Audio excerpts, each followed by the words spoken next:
Good morning, you guys, and welcome to the show. Today, I have an absolute pleasure to be speaking with a powerful soul who is very, very dear to my heart. When I met Crystal for the first time back in April, I felt grateful to help her achieve a goal that she's been seeking to achieve for a very long time. In the short time that I've known Crystal, it's what, like around 8 months now? It feels like 80 years, dude. She's dropped over 50 pounds. She developed the ability to keep going when the road gets tough and also to be able to help others do the same. I'm proud to call her a mentee, a friend, and a dear member of my team. 2020 has been a heck of a ride. And since it's the last episode for the year, we want to make sure that we give you the inspiration and motivation to pursue the life that you love to live with our one and only Miss Crystal Catalina. Thank you so much, Sarit. Hey, dude, thank you so much for joining us today and for taking your time to do this.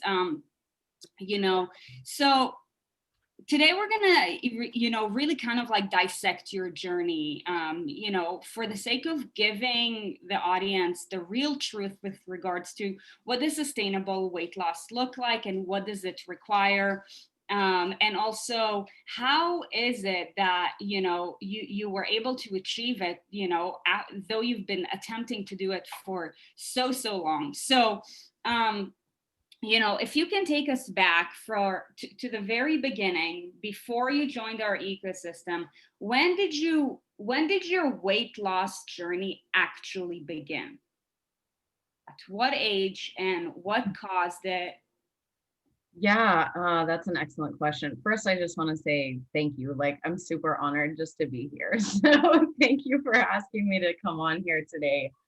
Um, Gosh, I have battled my weight for as long as I can remember, to be honest. It probably started in elementary school.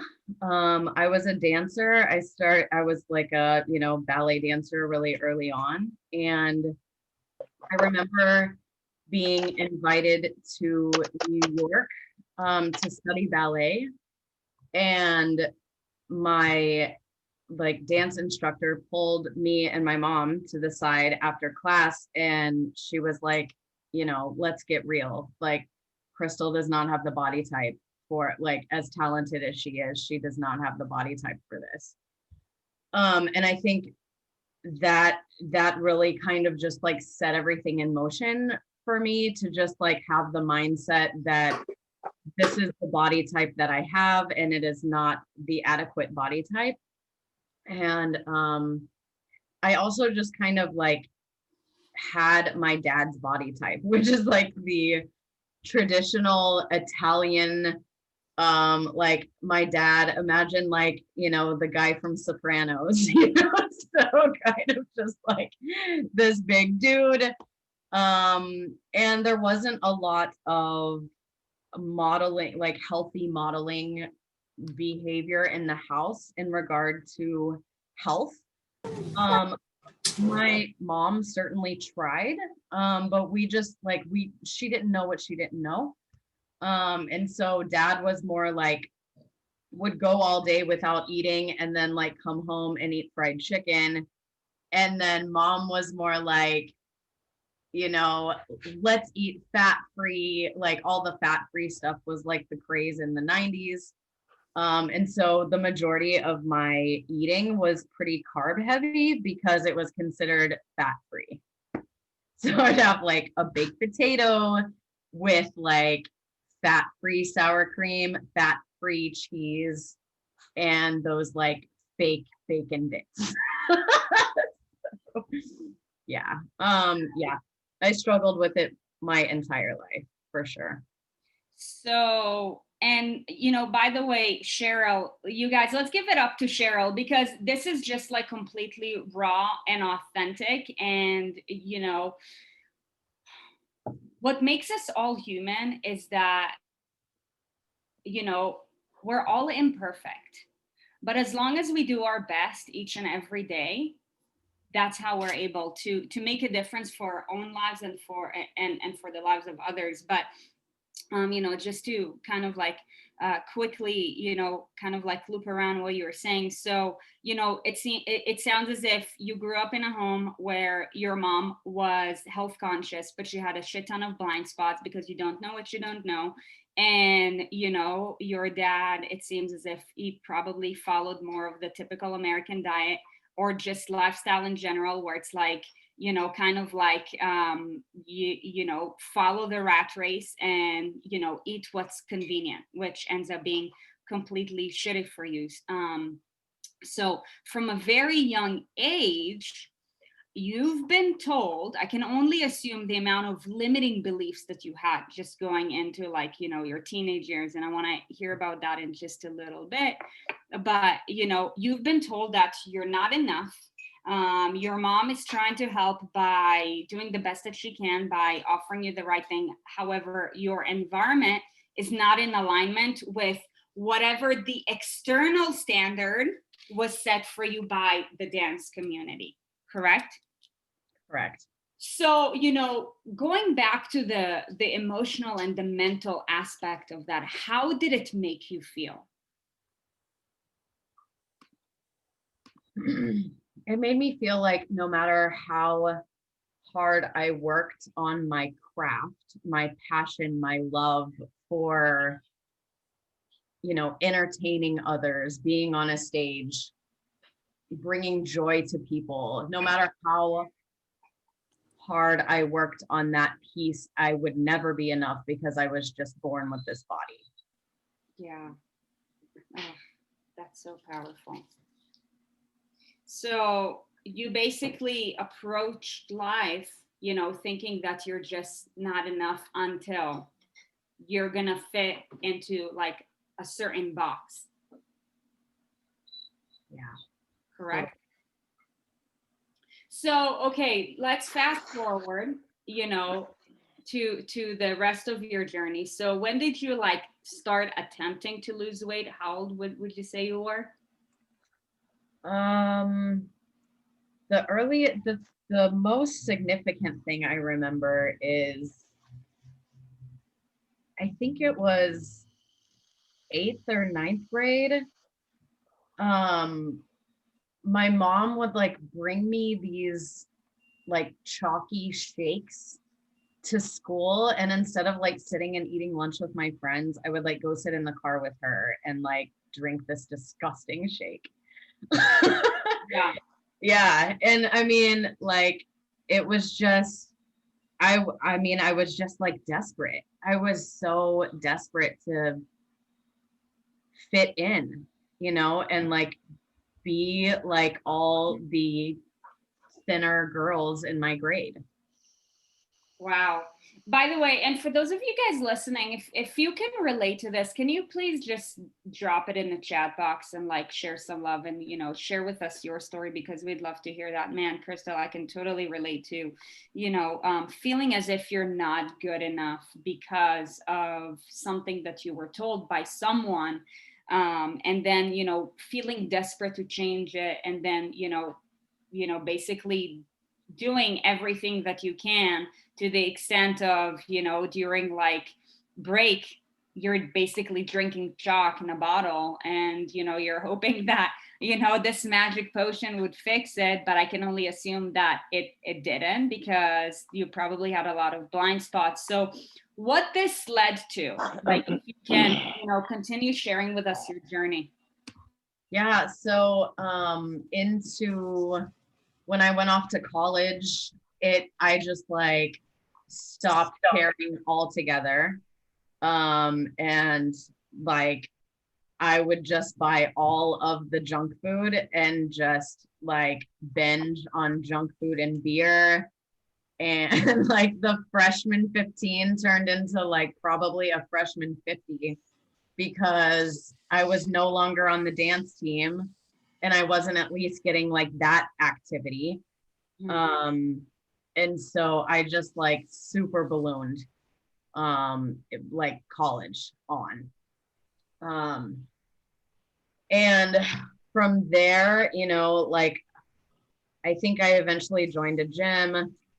I've had like multiple personal trainers, spent thousands of dollars um, on that, which, was okay for the hour that I was there 3 times a week, but it wasn't like any kind of nutrition coaching. Um, and I mean, I feel like I've tried everything, like every shake, every app, every like fad, anything. Like it's just been, my entire life has been a constant yo-yo. Yeah, give us some examples of, the things that you've tried. Nutrisystem. Oh, Noom. yeah, they have ads on TV. I've seen their ads. That's Yeah, like a shake too, right? they have a shake. They sure do. I've done isogenics. Okay. The Noom app, I did that. I did Zavi Ab Lab, which is like a carb cycling thing. I mean, I tried keto. That didn't last long at all because I'm Italian and I love pasta. Which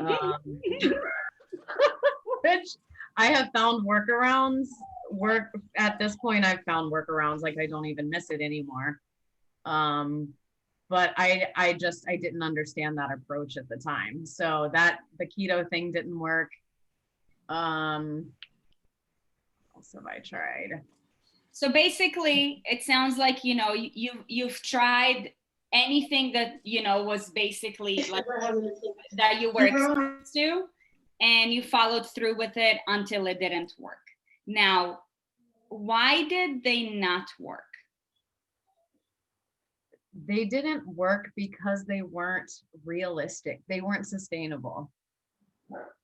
Can you give us like some examples? Like why was Nutrisystem not sustainable, or why was keto not sustainable? This is important. By the way, I'm asking you all these questions because I know that a bunch of you guys can relate to this. And I'm basically asking questions for you guys so that she can answer it from, like having achieved what she has achieved, so that, she can really tell you the honest truth. So that going into 2021, you won't, try these approaches and then say, oh, it didn't work. Oh, it didn't work. Like, watch out. So pay attention. Yeah. So the Nutrisystem thing, I just learned that it's really just a bunch of processed food. And I'm not putting anything nutrient dense in my body whatsoever. Okay. I want to challenge you to a question. But what if it's processed but like it's low in calories? Processed but low in calories, then it's low in energy and low in nutrients. Yeah. Yeah. So it's shitty for you. And now I'm asking that is because a lot of people don't realize that, because they have so many blind spots and they would go and grab something because it's low in calories. That doesn't mean shit. And society is being so misled. Okay, so Nutrisystem didn't work because it was basically just processed foods. Yeah, I mean, calories are just energy. It's a measurement of energy. Right. So we need energy, you guys. Like it's important. What was the question about Nutrisystem? Like why did that not work? So you answered that for Nutrisystem, but like for keto, for example, why did that not work for you? Because it was so restricting. Like everything that I'm doing right now, I don't feel restricted in any form or fashion. And I don't believe that cutting out something completely is sustainable unless there's like another reason or motivation, like if you're vegetarian or vegan. But just like cutting out something for the sake of cutting it out, it's not sustainable for the long term. Okay, so let's fast forward real quick to how did you come to our ecosystem, by the way? I found you guys on a social media scroll laying in bed. I had a lot of anxiety before I joined the community. And my anxiety was like debilitating in the mornings. And so I had recently shifted into like a journaling practice in the morning to help me with my anxiety. But I think I was like struggling with the anxiety that one specific morning. And I found y'all on a social media scroll. I don't know if it was Instagram or Facebook, but it was one of those. Yeah. And what did you see or did you hear that made you believe that you should try a different approach? Because I mean, it sounds as if how old are you now? Like 36. Yeah, 36. So for 20 years, you've tried things, they didn't work. You've tried things, it didn't work. Like what did you see or hear that, I mean, you were having debilitating anxiety? Yeah, So, and I had actually been really working on this like process of loving myself since January. So I was like, okay, if I'm in this body and this is just the way it is, then I really need to work towards just starting to accept and love myself regardless so that I can have a better life. And so I was in that process of just like radical acceptance that like this is going to be the way it is no matter what, but at least I want to accept myself and be healthy in like at least my mind. So when I saw y'all on the scroll, it really felt it for one, it felt authentic. And my intuition was just like they're different. I just kind of felt like an intuitive pull. yeah. So we started working together in April. And back then, when you started, you were pushing 198 pounds. Yeah. And currently, you are at what, like 146 during being in your period, right? Yeah. We're a family, so we keep it super authentic, but like you guys, like when you're on your period, like whether you like it or not, it doesn't matter where you're at in your journey, like there is water retention going on. So that's amazing. We're talking like that's 52 pounds. So I want to, before we talk about, all the adversities that you've overcome this year, that made you who you are today. You talked about having debilitating anxiety, and also being this dependent person. You've tried so many things, you've been let down. Like, share with us some light with regards to the importance of trusting somebody else when you need help.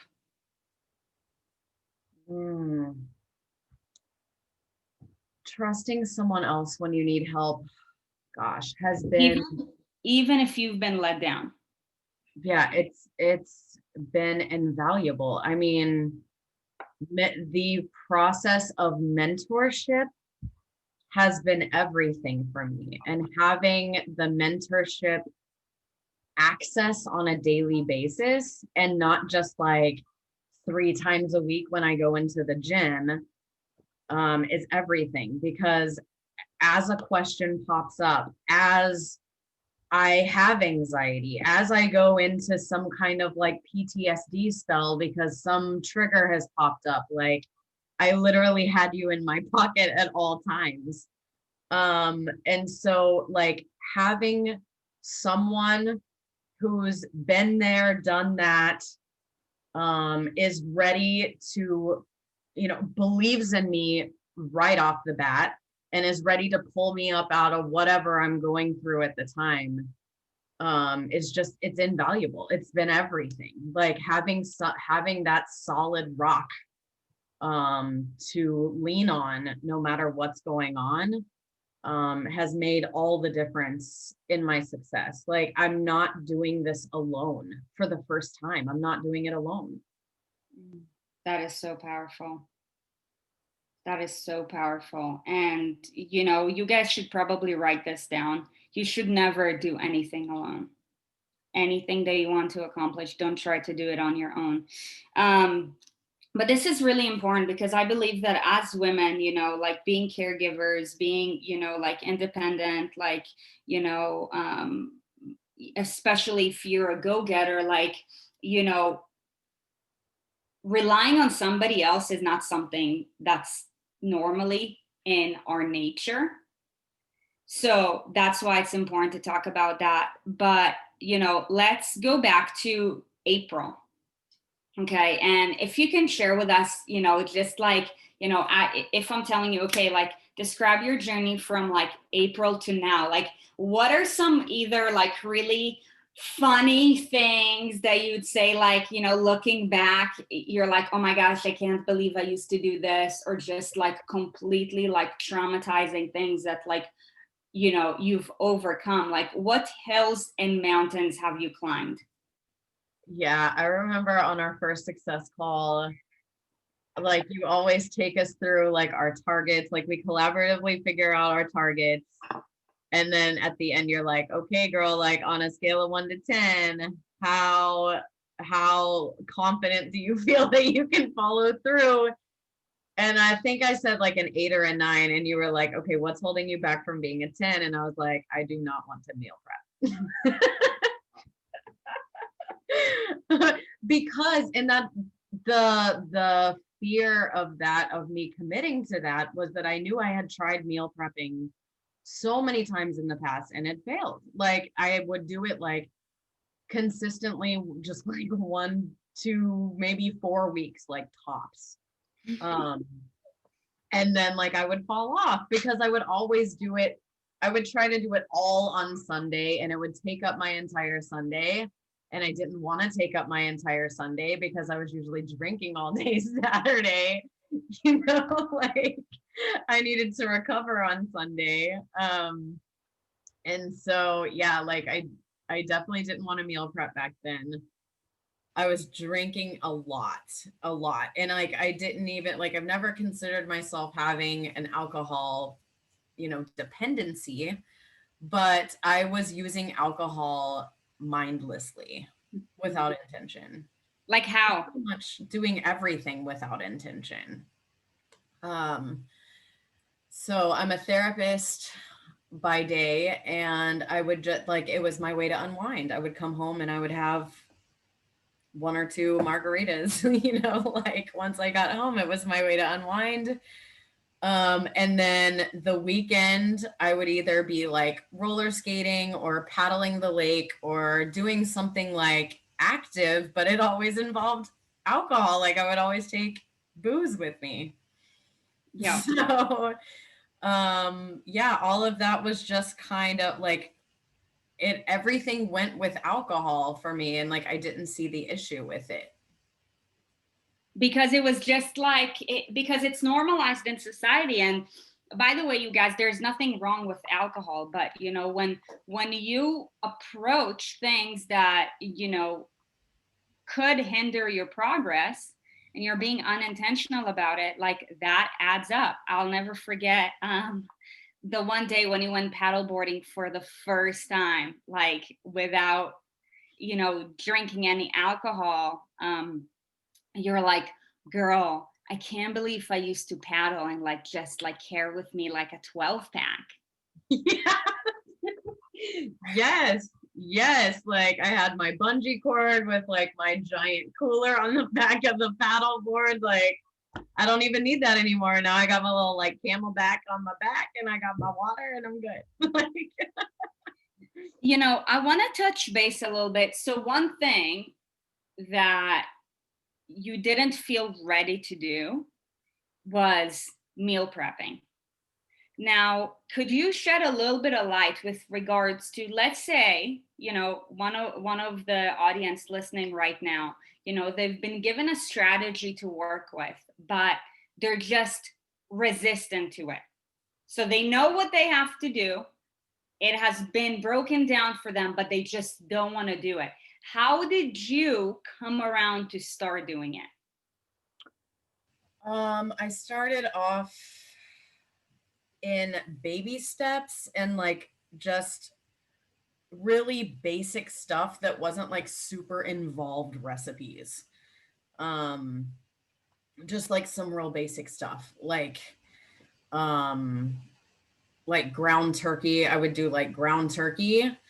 And I would do it like different ways. So I would like do my own taco seasoning, and I would do ground turkey with like my own taco seasoning.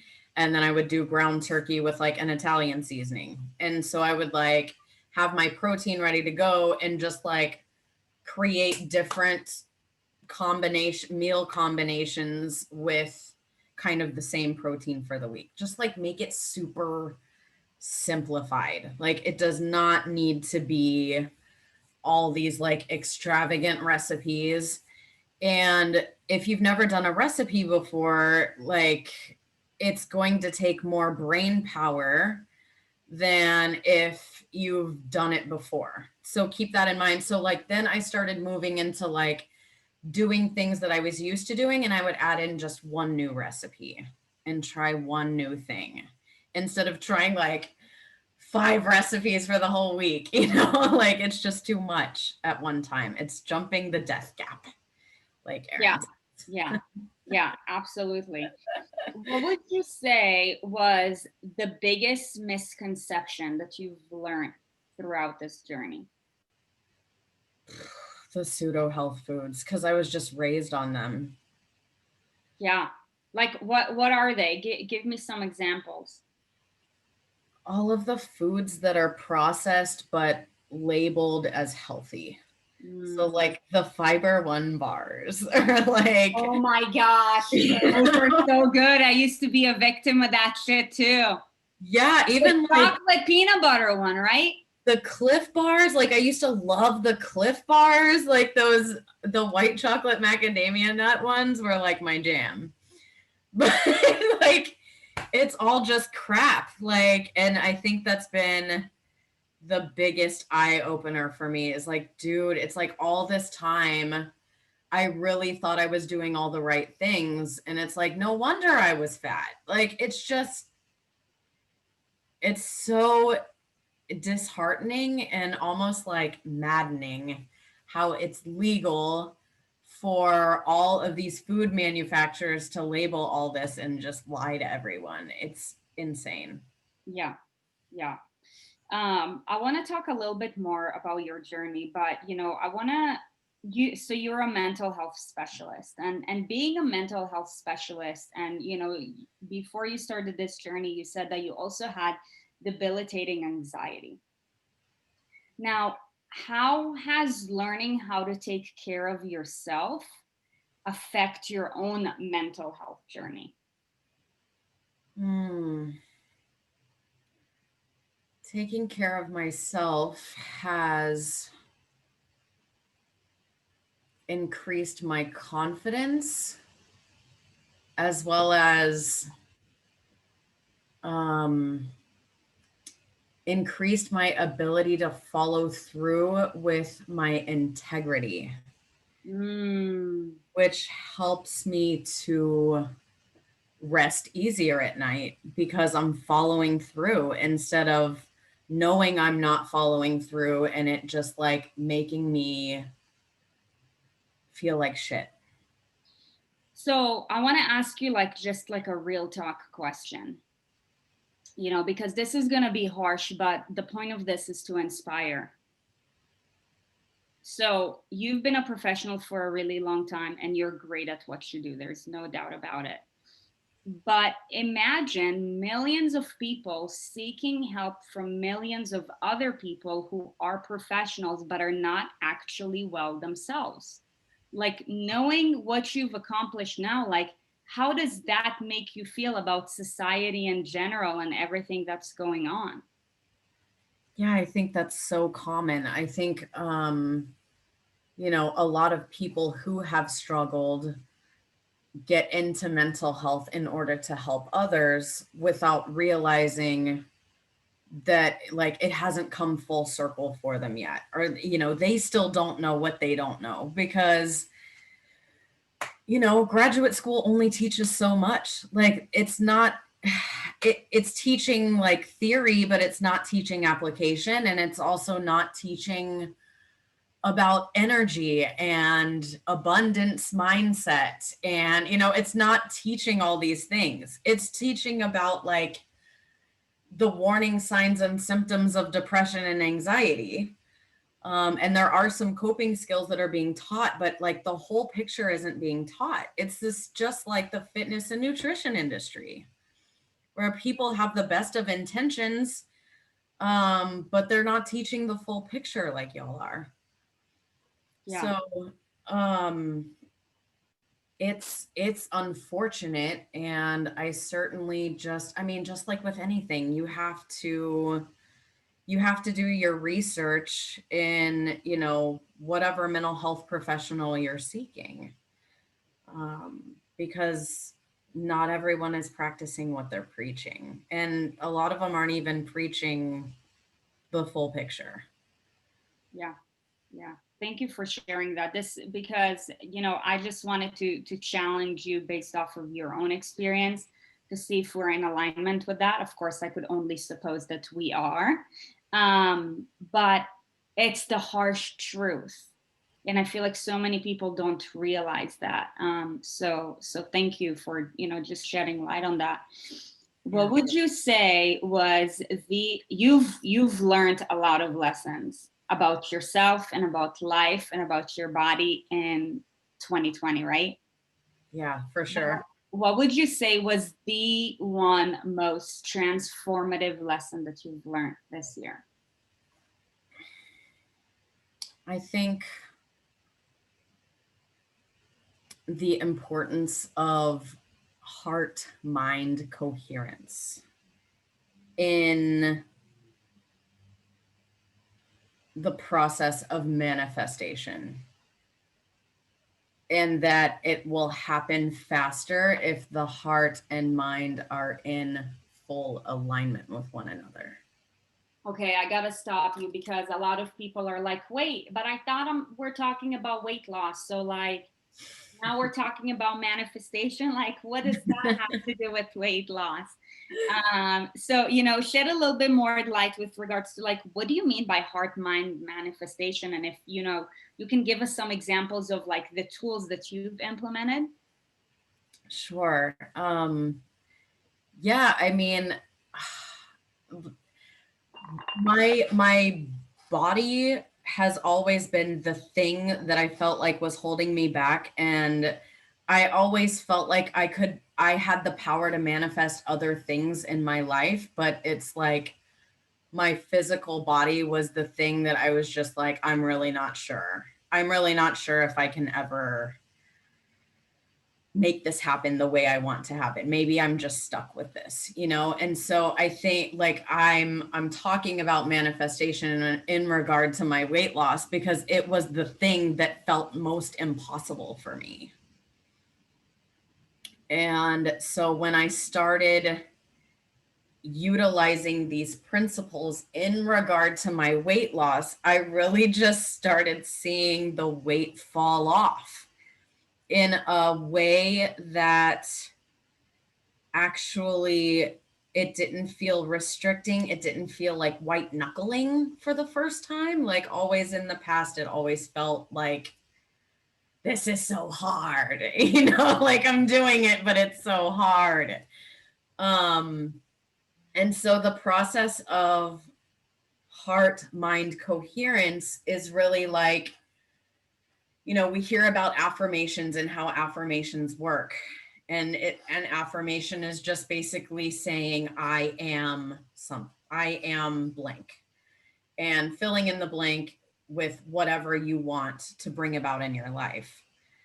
And often that can feel like a lie in the beginning because you're like, dude, but I'm with my five senses, everything I'm saying is not true right now.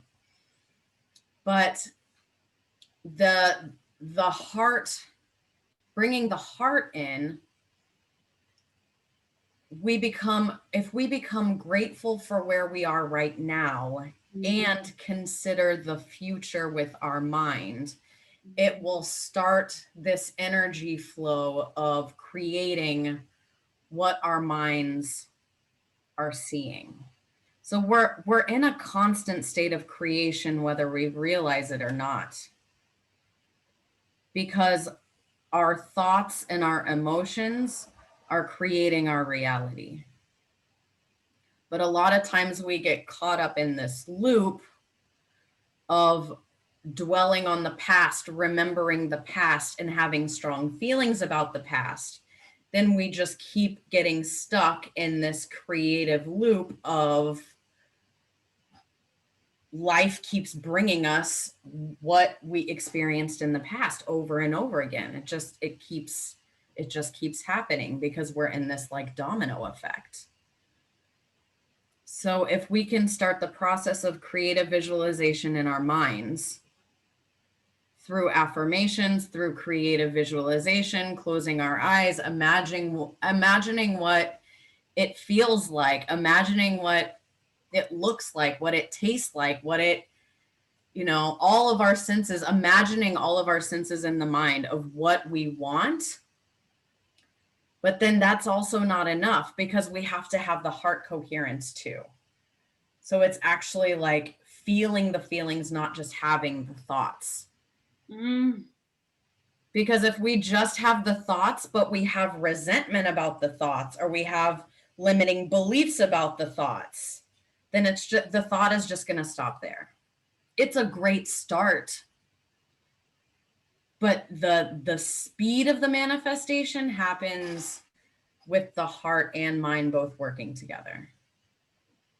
And that's really what I started utilizing in regard to my physical body and what I am capable of.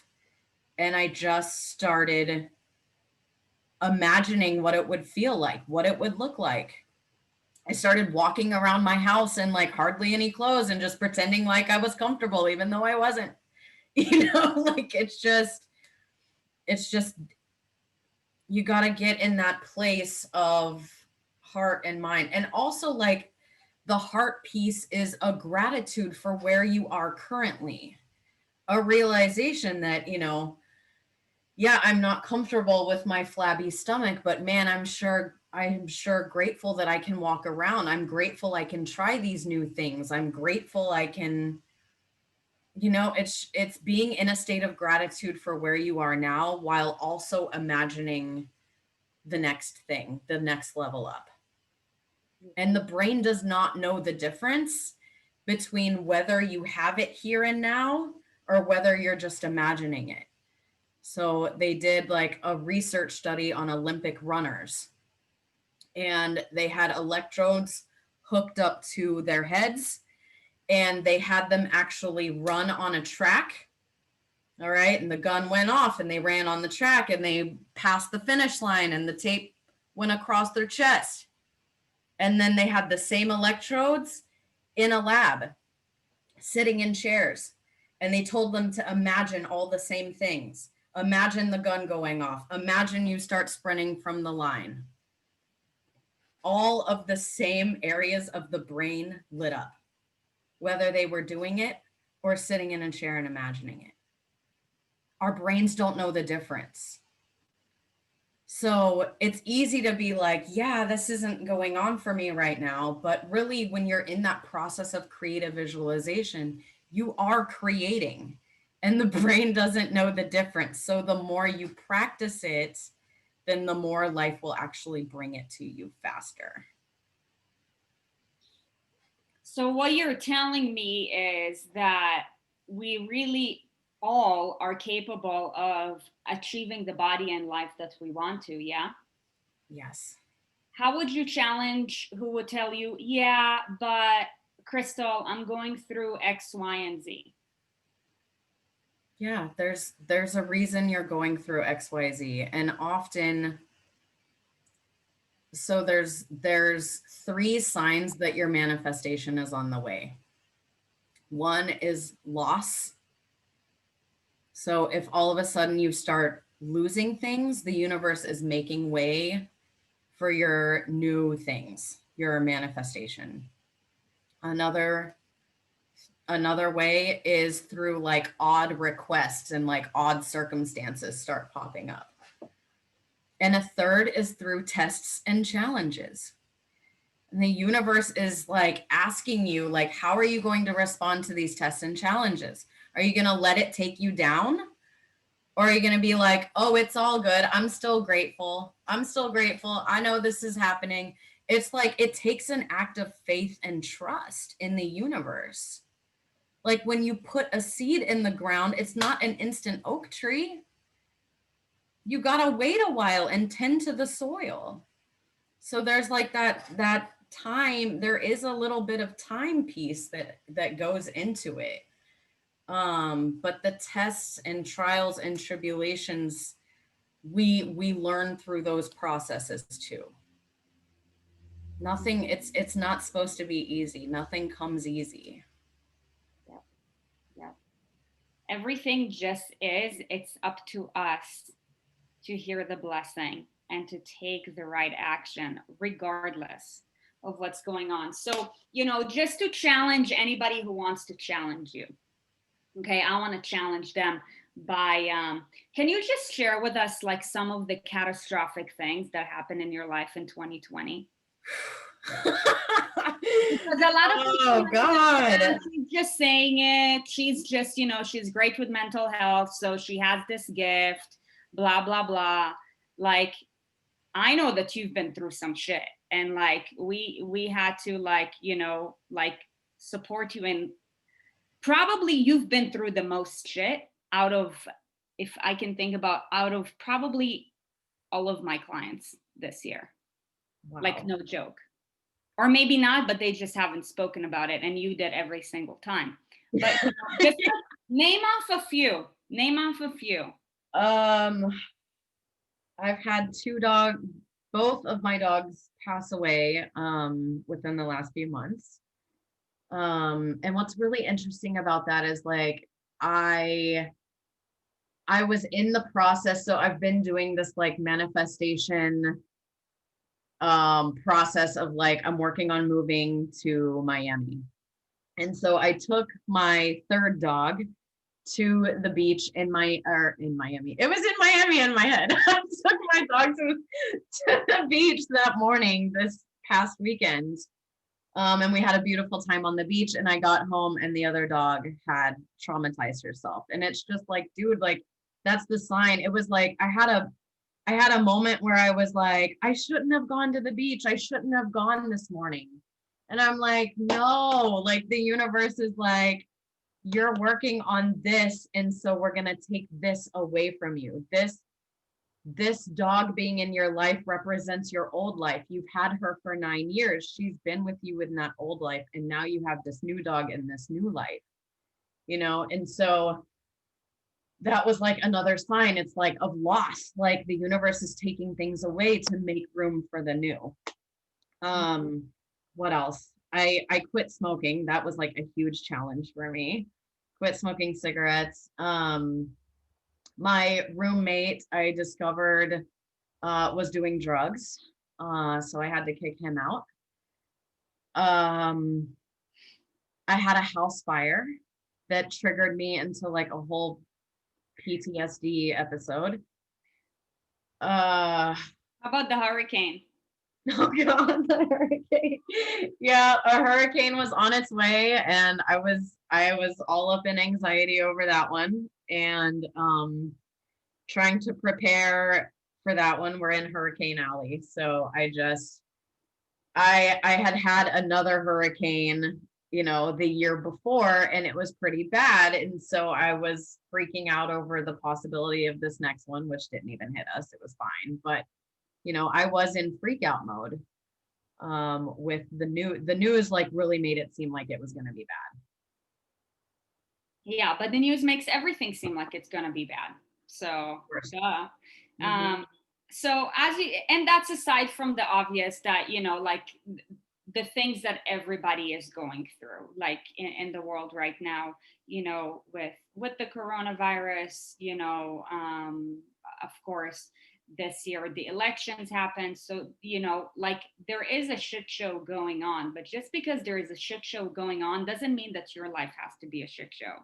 It's Yeah. up to you to rise up. And, you know, you've just surrendered to the process. Now, when I say surrender, so many people ask me, Siri, what do you mean by surrender? It just means take a second and ask the universe, why is this happening for me? And Yeah. just listen instead of just, you know, like, you know, people will go back to drowning their emotions in food and alcohol and in over exercising, whatever it may be. But just take a minute to listen. Now, I want to add a little piece to the pie, because I also want to be clear to the fact that, like, you've put in a lot of work, that you can't just, like, you know, like pray for it and be grateful and walk through the tulips and it's just like your body's gonna fall on your lap. So maybe if you can just share with us, like, you know, what does a typical daily routine look to you? Because I know that a lot of people, especially going into, you know, 2021, a lot of people always feel that they have to wait for this perfect time to start taking care of themselves. However, the reality is that the perfect time is called right now. There's never going to be a perfect time. It's up for you to create it and to figure out how to do it with whatever circumstances you have going on. So just, you know, shed with us some light with regards to, from an action standpoint, like what does a typical day look like for you? Yeah, intention without action is absolutely nothing. So let's just say that. My days now look a lot different than they did when I first started with you, Sarit. And to be honest, like, you know, I'm still figuring out my routine now that, you know, I'm in this process of leveling up even more. And I keep putting more and more things on my plate, which I'm grateful for all the things. And as I've increased my commitments and responsibilities, some of my other routines have fallen off. They're not daily anymore. But I'm still, so like when I first started, I was very, very structured to build that discipline muscle. I every night before bed, I would write out a schedule, like a schedule for myself for the next day. So I wouldn't have to use any brain power the moment that I woke up. I knew exactly what I was going to do every 30 minutes of every day. I scheduled in my water bottles. I scheduled in just everything by the 30 minutes. So I would wake up, I would meditate, I would do my Wim Hof breathing. Wim Hof breathing is really, really awesome for learning to get uncomfortable, because you're basically holding your breath and you've got a countdown timer in front of you. And so you get really practiced at just being uncomfortable for a short amount of time and pushing through. So I was doing my Wim Hof Wim Hof breathing. Then I would do journaling practice, a future self journaling practice that would involve a gratitude list, writing out what my future self looked and felt like, what I can do each day in order to align with my future self. Talking about wins the day before, so highlights of the day before, then things that I'm proud of from the day before. So giving myself a pat on the back for things that I followed through on the day before. Goals and targets for the day, and affirmations for the day. I would do that journaling every single morning. Then I would wake up and get out of bed and do my burn zone. And then I would box you and let you know for accountability that I had done all those things. Check, check, check, check. I would also reach out to my accountability buddies, let them know that I did it, all those things. And then I would hop in for work. But doing all those things before I gave to others, all those hours of giving to myself before logging on to work and giving to others for 8 hours a day, just really turned my life around. Because before I would lay in bed with anxiety, tossing and turning until it was time to roll out of bed and log on for work and provide therapy, when I had not given to myself at all first. And so it made all the difference. Yeah. Yeah. I love that. I love that. You got to fill up your cup first in order to fill up the cup of others. Now, I'd like to ask you another question for the audience sake and for the sake of, um, just giving like an action step. Now, let's say your entire routine, like it is extensive because you know what you need at this point in order for you to perform at the most like optimal form of yourself. Now, we have people listening who are in different parts of their journey, right? Like at this point, like your habits have been molded in. Like, yes, your routines are going to keep on shifting and you feel confident in your ability to shift your routines. But let's say for somebody who has not even done it yet, what would you say if there is one thing that they could do? What would that be? Practice meditating. Really, if it's only 5 minutes, 5 minutes a day. And it's best in the morning, but right before bed would be great as well. But just 5 minutes, because when we get in the practice of slowing our breath, slowing our minds, we shift into the parasympathetic versus sympathetic, and we really begin this process of living in creation that is, I mean, we're living in creation regardless, but living in a creative way that is helping us instead of hurting us. Mm-hmm. Mm-hmm. Man, so it, it, powerful.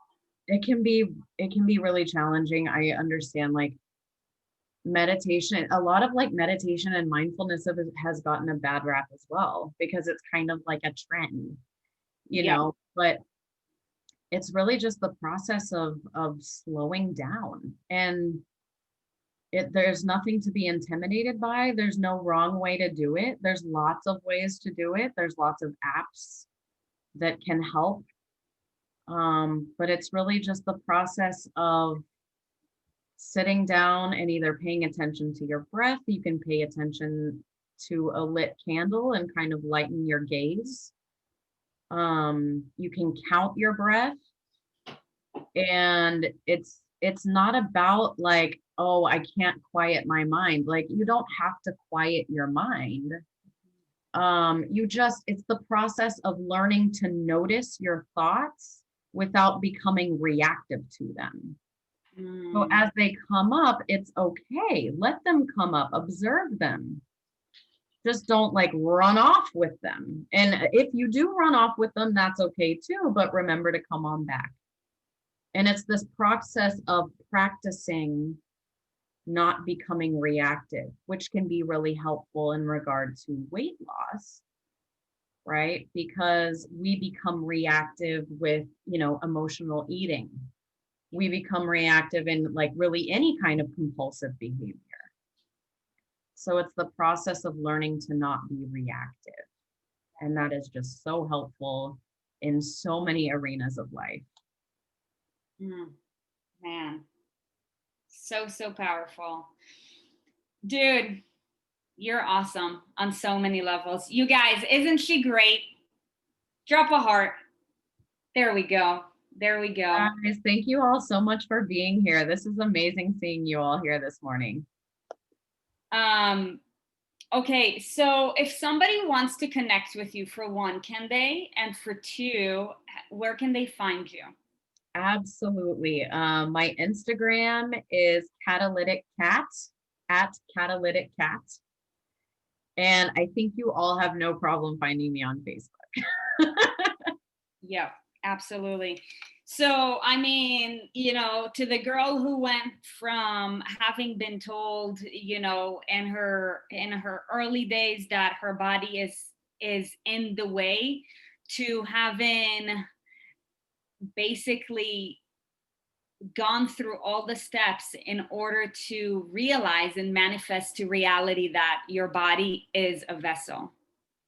You guys, the reason why we do what we do is because we believe that you can too, but it's up for you to be courageous enough to follow through the steps in order to create it in your life. Nobody said it was going to be easy. It's not going to be easy. It's not going to be quick. But if you surrender to the process, you damn well will be on the right path. And this is what it's all about. So, hey, you guys, this is the last episode for 2020. I want to thank you all, for tuning in today. And also, I want to thank you all for trusting us with your goals. It really means a lot to us. By the way, you guys, January 4th, we are going to be kicking off a brand new challenge, the Transformation Kickstarter Challenge, because there is no better time to register for that. And it's completely free, by the way, improveyousolutions.com/Kickstarter. If you haven't yet done so, we highly encourage you to. Also, feel free to invite any and all of your family and friends. Like, this is for you guys. We know we have the answer, and it's our duty and obligation to share it, and therefore we will. Now, it's up to you to believe and to take action. Crystal, Catalina, anything else to add?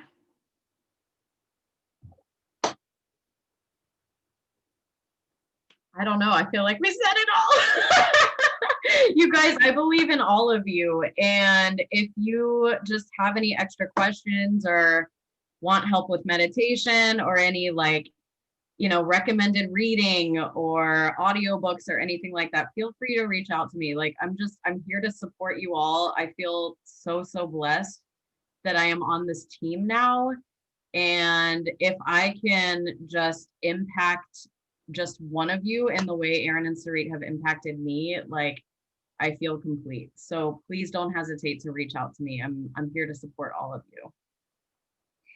You guys, much love to all of you. To my winning warrior, much love to you as well. And thank you so much for taking your time out of your morning to just, shed some light and inspiration to us. You guys, I gotta be honest, we'll definitely miss seeing your faces for the next 10 days or so. But you know what?